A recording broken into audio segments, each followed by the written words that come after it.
everybody for joining us. It's a beautiful day outside, so I appreciate you all taking the time to be with us for the discussion today.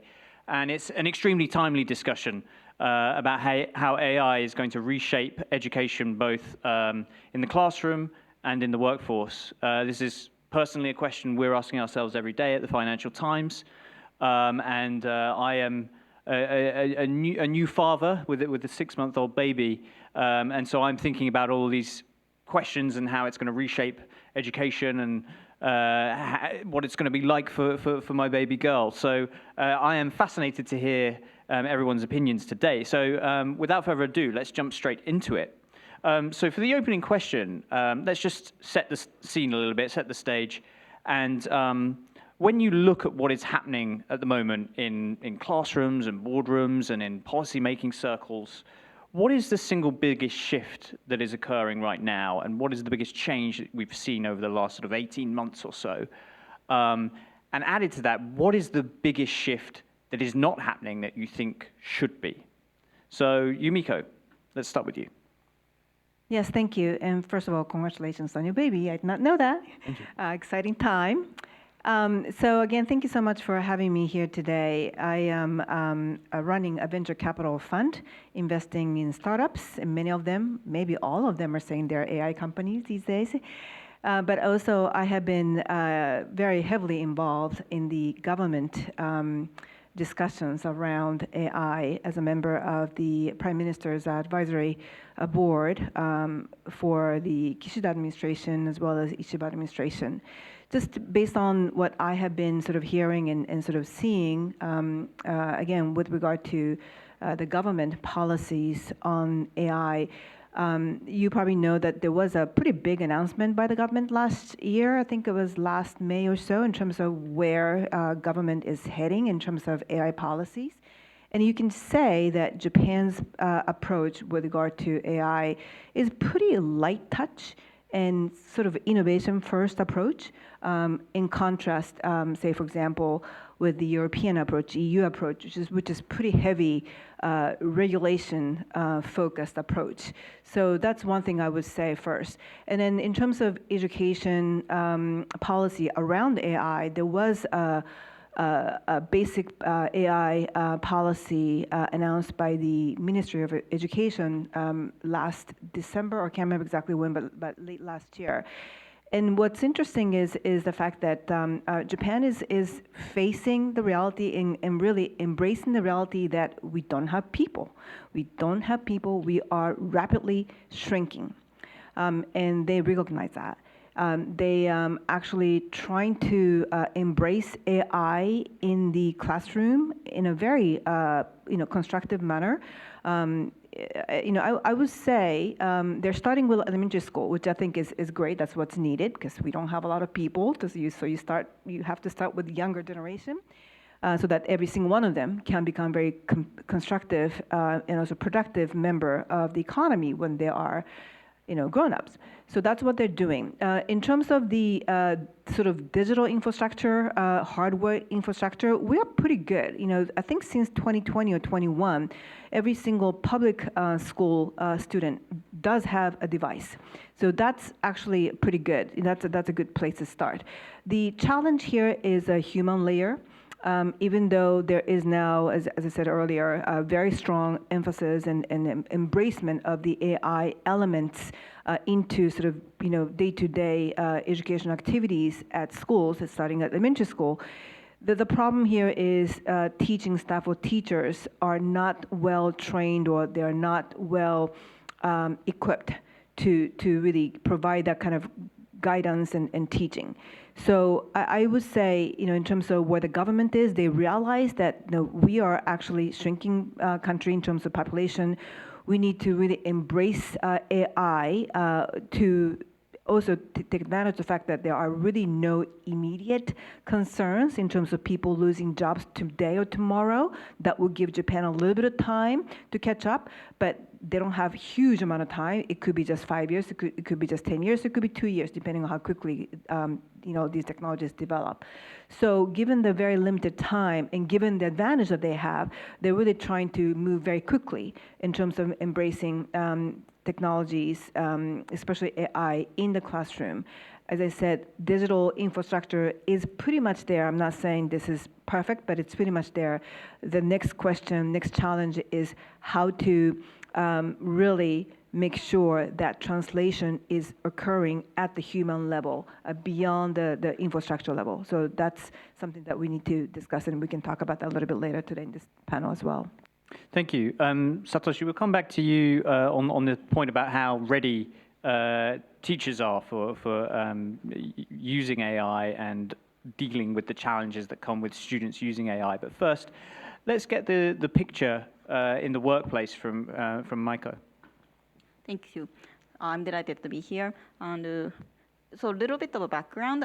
We provide a SaaS platform where companies can search their own data and from their knowledge. It's like an AI search database where people can speak and chat or either like send a message, and our AI system would find the right content for the employees. And I totally agree that the enterprise is not the only enterprise, but it's not, Japanese companies are not yet ready on a human side level. So we talked with over 1,000 companies in Japan, and I published a book last year about how the AI adoption is going on Japanese companies and also municipalities. And it seems that recent 2 years ago, about I would say like big companies, including SMBs, were only 20% of the companies who are adopting AI in their own business. Now it's became 2 months ago, NTT Docomo released a survey that almost 50-60% of the whole company is adopting AI in their own business. So we're seeing a big difference in their workplace in terms of AI. And adopting AI is not the end. They have to further use it on their workforce, and also how they have to make revenue or either like support customers. We have another type of KPIs to work on. And we talk with many of them and see there are many concerns that are really alike to each other. So most of the things is that they adopted AI, but not so many employees are using their own AI. So, and maybe if they use it, it's almost like a very limited use cases. Let's say like they only use it for surveys, they only use for some of the brainstorming. I mean those use cases are very good, but it has to be adapted on their own workforce, like the AI agent, so that instead of them working on like small tasks that needs to be, they have to more focus on, like for instance, salespeople. They, instead of spending time on writing emails or like searching for which companies to send the email, they should more focus on following up customers, or perhaps like focus more on research and make some proposal that would be fit for the opponent, for the client. So those human level interfaces are the things that people are not ready for, and we also help them. And there are so many applications that are solving the issues, but most of the companies don't know which platform to use. So that would be more of a case that we are focusing right now. Great.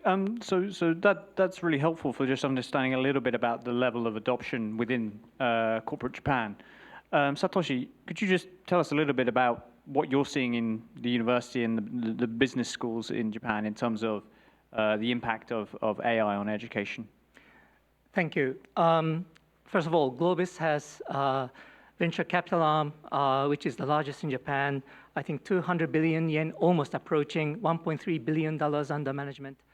And also have the 40% market share in the Japanese MBA market. And today I would like to focus on the business education side. And one thing which is happening is that nowadays AI is a great big disruptor for the education world, as well as innovator for the education world. And what we are designing right now for the business education is that let's really focus on the area which AI cannot do for the business education. There are two things, in my personal opinion. Number one, start from 0 to 1. What do you really want to do? Setting the goal. Number two, final decision making. And to do that, we are applying two things. Number one is we focus on the education of Kokorozashi, which is a Japanese word, and it's in English, it will be sense of mission. So how do you want to use your life? What do you want to do? This is something that I believe AI cannot still give you as a right answer at this moment. This is what you have to think about. So all the students every year are going to make final presentation at the class, 5-minute presentation about what is your kokorozashi, sense of mission to use your life. Number two, in terms of the final decision making, all the classes are case studies, and each of the class faculties does not ask for which is the right answer at all. What is your right answer? And that is very important because, again, AI can give you great options, but it is ultimately you to make the final judgment. Actually, we have one more thing which we really focus on, which we have a patent of a word called technovate. Technology and innovation, it's a combined word. And all the classes have a spice of, in this each era, even in finance or even in accounting, how the technology, especially nowadays, AI or big data, will be affecting to these areas. That is what we are also employing into the class, and we hope we will be the innovator in the next generation. Thanks for that overview. I'd like to just sort of pick up on the point that that Yumiko came up with around the teachers not being so well trained at using AI. How are you seeing this at GLOBIS? The point is that all the faculties are not academicians, 100% practitioners. They have actually experience in running the business, and they know about the world is not simple. You need to have, theory is important, but which part of theory you will going to use, or with all those theories, the nature of business is pretty simple. If you do the same thing as others, you will be disrupted. You can't be the number one. So you have to be unique. You have to be completely make the different decision-making than others. So again, to make that happen, we always apply that all the faculties are not simple academicians. They need to have the experience of tough decision-making, and that is why we stick on the practitioners. Got it. Thank you. Yumiko, I'd just like to come back to you in terms of the picture you painted was, Japan is it's in the right situation in terms of the status of the labor market for a healthy adoption of AI, and it has the right hardware in terms of access, but the human level is still not there yet, which sort of brings us to the discussion of reskilling and what the government is doing on reskilling and whether they're doing the right things and whether it's enough or whether that needs orienting in a different way. So I'd love to hear your thoughts on that. Yeah, so this is nothing new. It's been a case for the last, I want to say, maybe 20, 30 years. But in terms of Japanese educational system, and if you look at some of the data points that, for example, I was with OECD, so I can tell you what the OECD data points can tell you about the Japanese education system, whereby Japanese students or Japanese people are one of the best educated peoples in the world when it comes to numeracy, meaning can you do math, and also literacy, can you read and write. So they come at the top in these two categories, by the way. It's incredible. However, it's not very, it's one of the challenges in terms of the Japanese educational system is the critical thinking. Can you think outside the box? If there are many questions in the real world, in the real life, there are no obvious right answers, and sometimes there's no answer. Sometimes you don't even know where to start to think about, looking for answers. And the Japanese education so far up until this point has been quite behind when it comes to developing this critical thinking ability among students. So even though, again, if you look at the OECD data, it can tell you Japanese people can score the highest points There's a OECD did a survey called PISA, which basically surveys 15-year-old students who are like basically 9th grade, something like that. They get the highest points when it comes to numeracy and literacy, but they are very behind when it comes to critical thinking. And I do believe in the era of AI adaptation, that's the ability, that's the number one priority in terms of where education needs to focus on.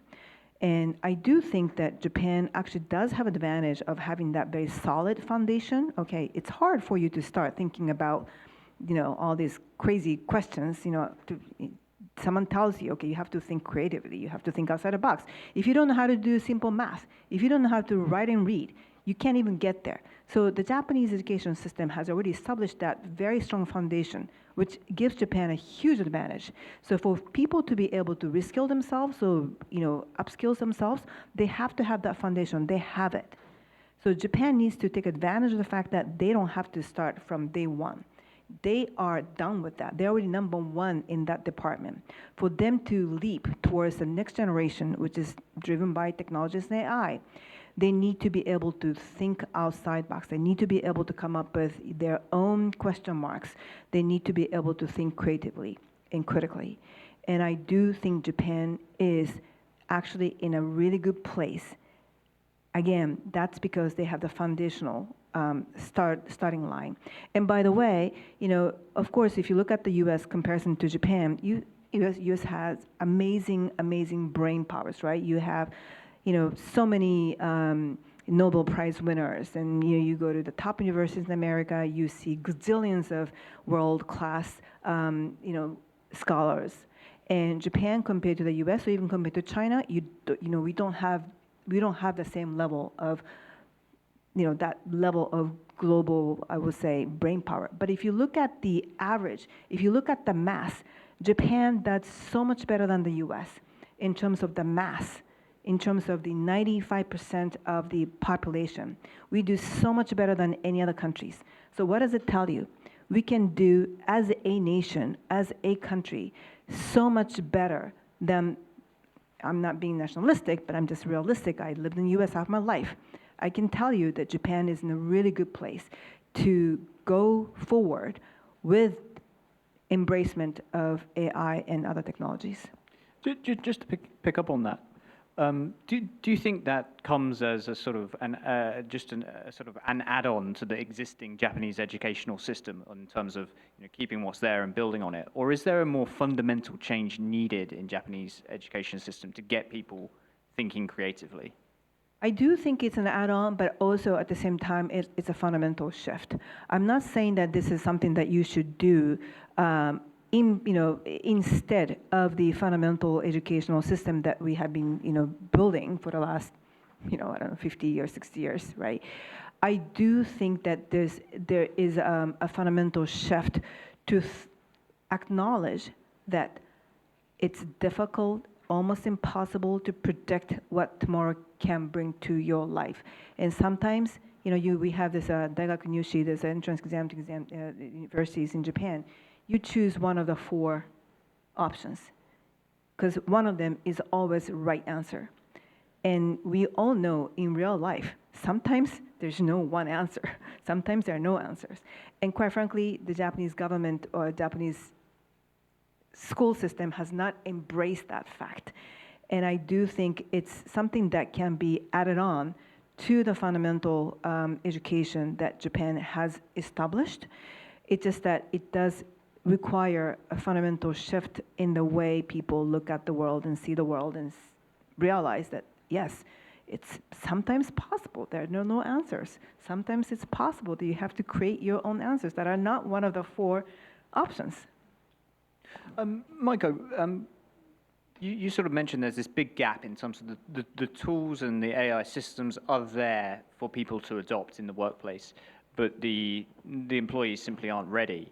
What do you think it's going to take to get them ready? Is it just a case of, we need a bit of time, we need a bit of training, or is there something bigger that's needed? And what's your view there? Well, that's a good point. We do a survey after adopting AI. What would be the number 1 request from employees? And they say it's all training and reskilling. And I would like to, I really relate to what you mentioned about the critical thinking.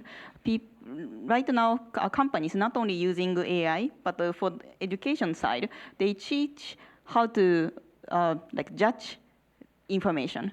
So in order to judge is this information good or relevant, or even it could be fake. So they all go through critical thinking education, that teaching assistant.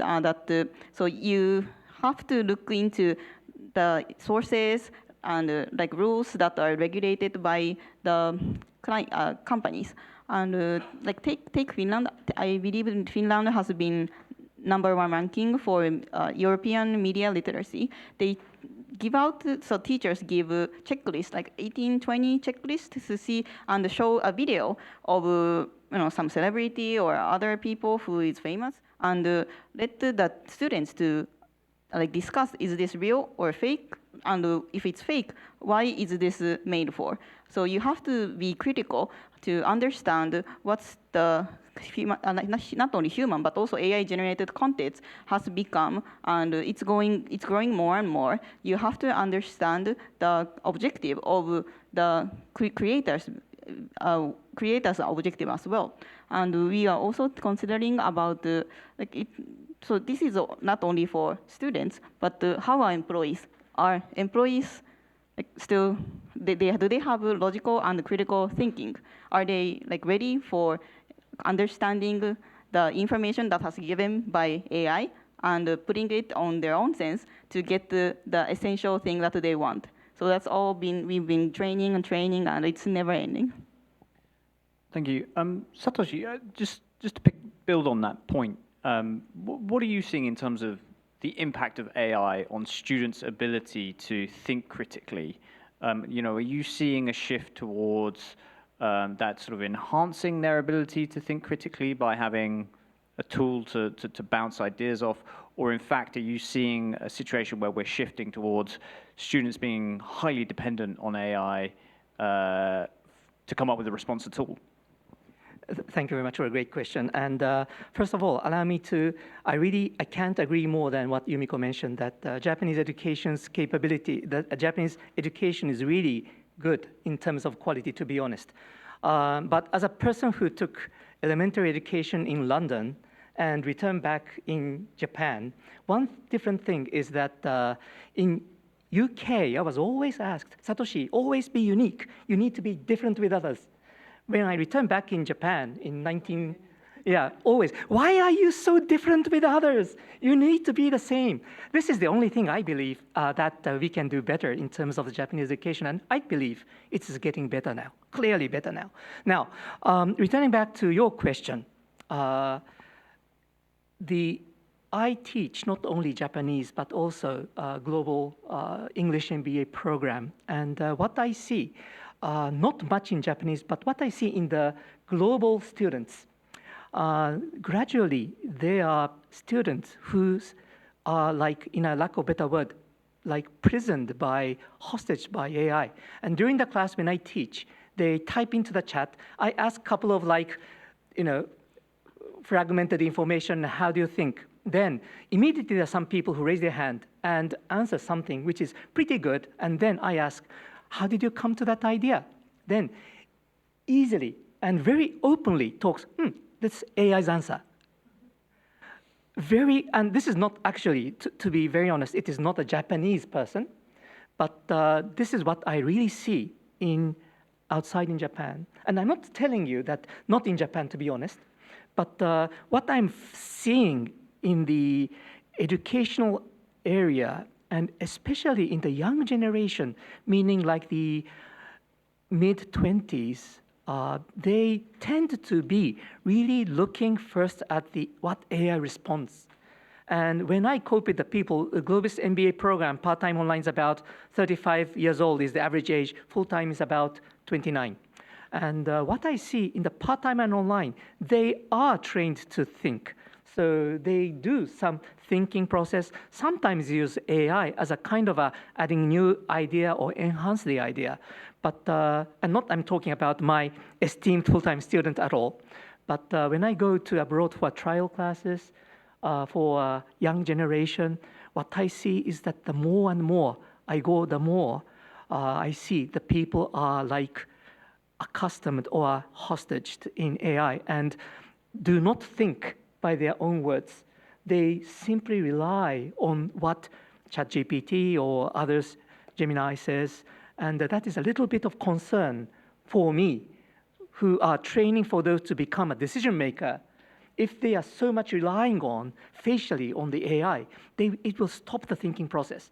So AI is great tool, definitely, for enhancing the ideas or thinking outside of your idea. But what I really see in reality is gradually people are being hostage, and this is something that we need to be very, very careful.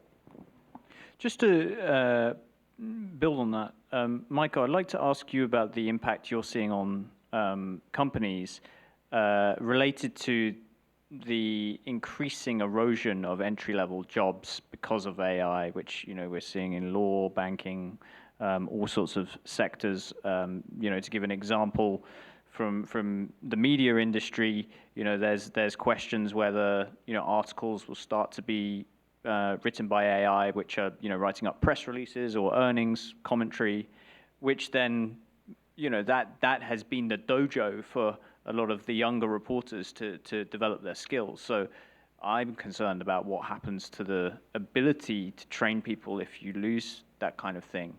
So tell me your view when you're looking at corporate Japan. Thanks. That's like we get so many questions from many CEOs that we meet. Like, how are the newbies be like with AI? What kind of skills should be obtained from, and also how to teach the skill that is equivalent, that they can work as a professional with the era of AI. And what I tell them is usually is that it's always lining up the work they have been doing, and so we ask them to align the work that usually how the newies come out, and then they would eventually drop into some professional jobs, and younger generations are generally using AI a lot in any type of countries, and they come up things quickly, rather than other people who have been working on the same job. They come up, they see things. Why can't we do it in AI? Some parts.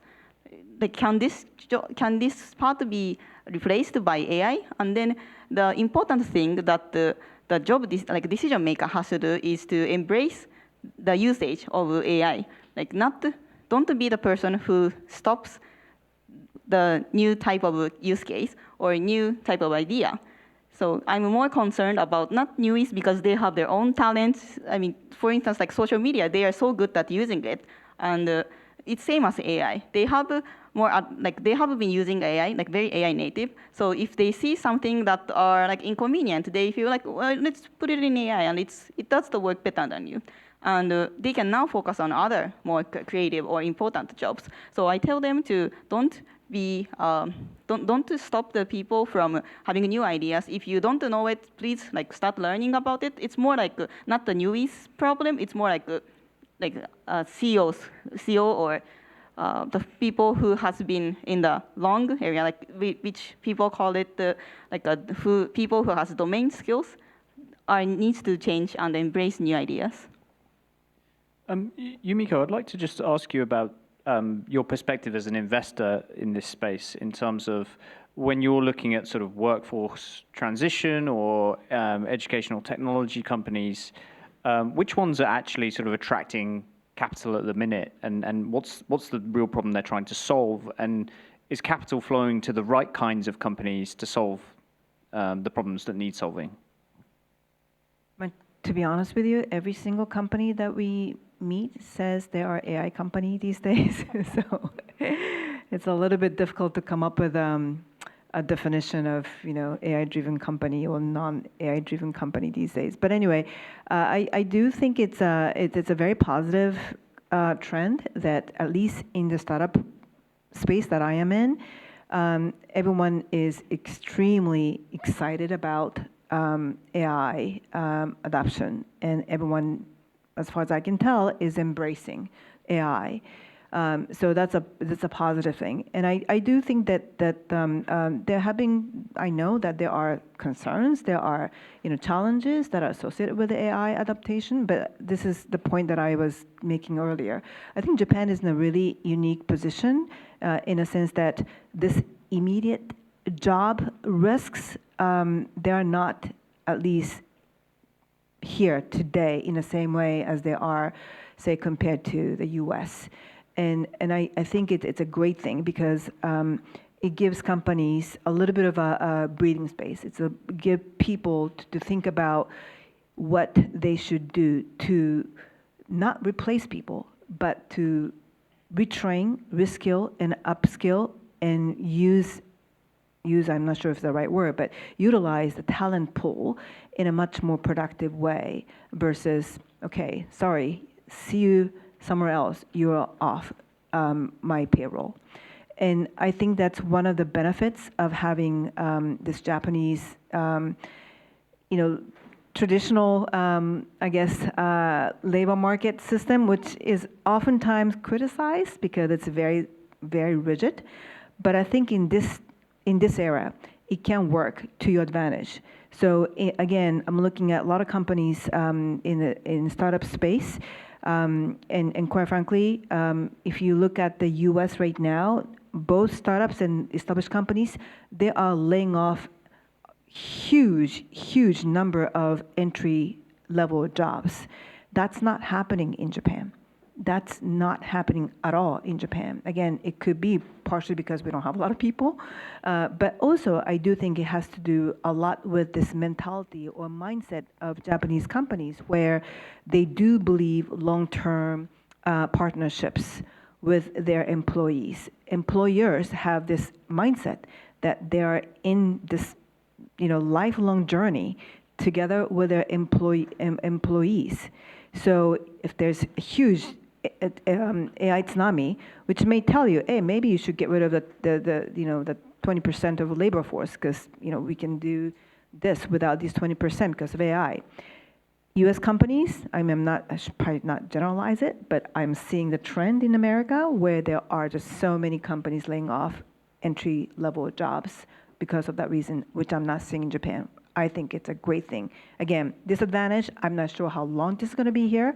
I do know it's the advantage that Japan is trying to take really advantage of and really make sure that they are using that small window. And again, that applies to both startups and established companies in Japan.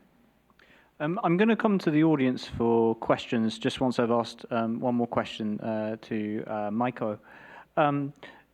Just picking up on those comments there, do you think the way that Japan has the dynamics in the labor market of not having enough people and therefore allowing AI to create some disruption that is not that doesn't have a bad impact on society, at the same time as Japan having a rigid labor market where it's very difficult to fire people?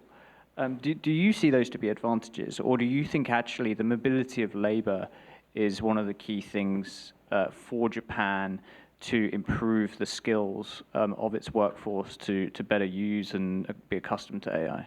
That's very interesting. I believe the answer changes to the type of companies where it's a enterprise company with more than 10,000 employees, and it's different to companies like SMBs who are below 50 employees, and the most 98% of the companies in Japan is the latter. They're basically very small, house-oriented type of companies. And I believe for the enterprise companies, they can make most of the AI because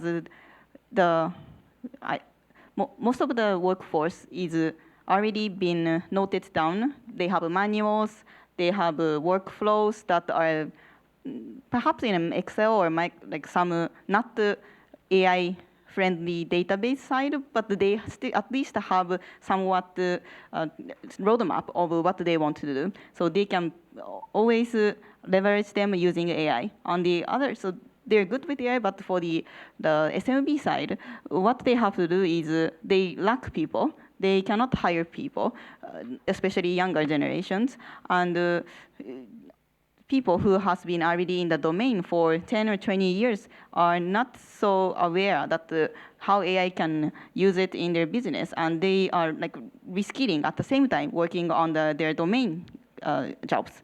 So what they have to do is those people are the ones who needs to leverage AI in their place, because not so many people are coming in. Even the rigid market, it's difficult for them to quit the job, but they cannot hire new people. So it's for them who has to evaluate and see what type of AI applications that would have them work efficiently.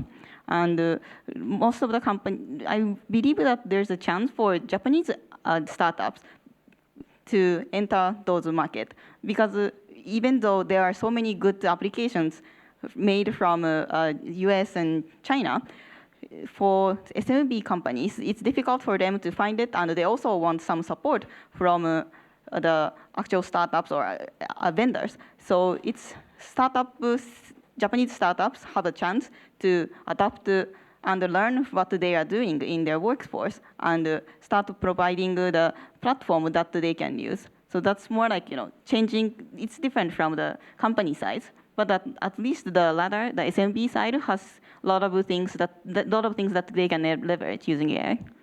Fantastic. We'll just go to the audience very quickly for questions. Has anybody got a question? If so, please raise your hand and state your name. We've got the gentleman here.